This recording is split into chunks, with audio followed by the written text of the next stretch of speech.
Penile enlargement সার্জারিটা safe কিনা।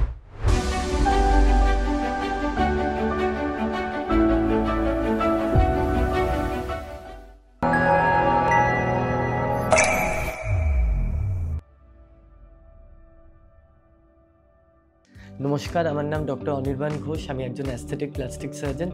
তো আজকে যেটার ব্যাপারে আমি ডিসকাস করতে চাই সেটা হলো পেনাইল এনলার্জমেন্ট সার্জারিটা সেফ কিনা। অনেক ছেলেরা আমাকে এসে জিজ্ঞেস করে থাকে। তো আমি মূলত বলি যে পেনাইল এনলার্জমেন্টে আমরা যেগুলো ট্রিটমেন্ট করে থাকি তার মধ্যে প্রথমটা হলো সাসপেন্সারি লিগামেন্ট রিলিজ, দ্বিতীয়টা হলো ফ্যাট গ্রাফটিং, তৃতীয়টা হলো পিশট ট্রিটমেন্ট, আরেকটা যেটা আমরা করে থাকি হলো পেনাইল ফিলার্স। তো এই মূলত 3-4টে ট্রিটমেন্ট আমরা করে থাকি যেটা হলো পেনাইল এনলার্জমেন্ট সার্জারির মধ্যে ট্রিটমেন্টের মধ্যে পড়ে থাকে। লিগামেন্ট রিলিজ যেটা হয় সেটা হলো তোমার পেনাইল ফ্ল্যাসিড লেন্থ 1 ইঞ্চি মতন বাড়িয়ে দেয়। দ্বিতীয়ত হলো ফ্যাট গ্রাফটিং। ফ্যাট গ্রাফটিং হলো পেনিসের মোটাপাটাকে একটু বাড়ায়। পিশট ট্রিটমেন্টটা পেনিসের ইরেকটাইল ডিসফাংশন, প্রিম্যাচার ইজাকুলেশন, শীঘ্র পতন, এইসব ট্রিটমেন্টগুলোর ক্ষেত্রে পিশটটা খুব ভালো কাজ করে।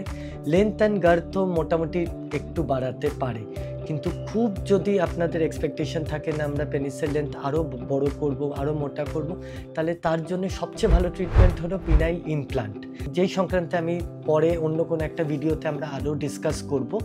এছাড়া আরেকটা ট্রিটমেন্ট হলো পেনাইল ফিলার্স। এটা এক রকমের ওষুধ হয় যেটা টেম্পোরারি এফেক্ট হয়, পেনিসে ইনজেক্ট করলে পেনিসটা একটু লম্বা আর মোটা হয়। ঠিক আছে, তো মূলত পেনাইল এনলার্জমেন্ট ট্রিটমেন্টগুলো খুবই সেফ যদি ভালো করে করা যায়, যদি কোয়ালিফাইড ডাক্তার করে তাহলে এটা ডেফিনেটলি সেফ। আর মূলত এই ট্রিটমেন্টগুলোই পেনাইল এনলার্জমেন্টের মধ্যে পড়ে।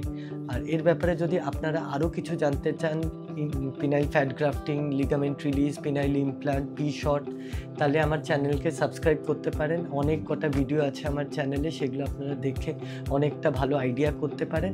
এর থেকে বেশি কিছু যদি জানতে চান তাহলে সরাসরি আমাকে কন্ট্যাক্টও করতে পারেন। নমস্কার।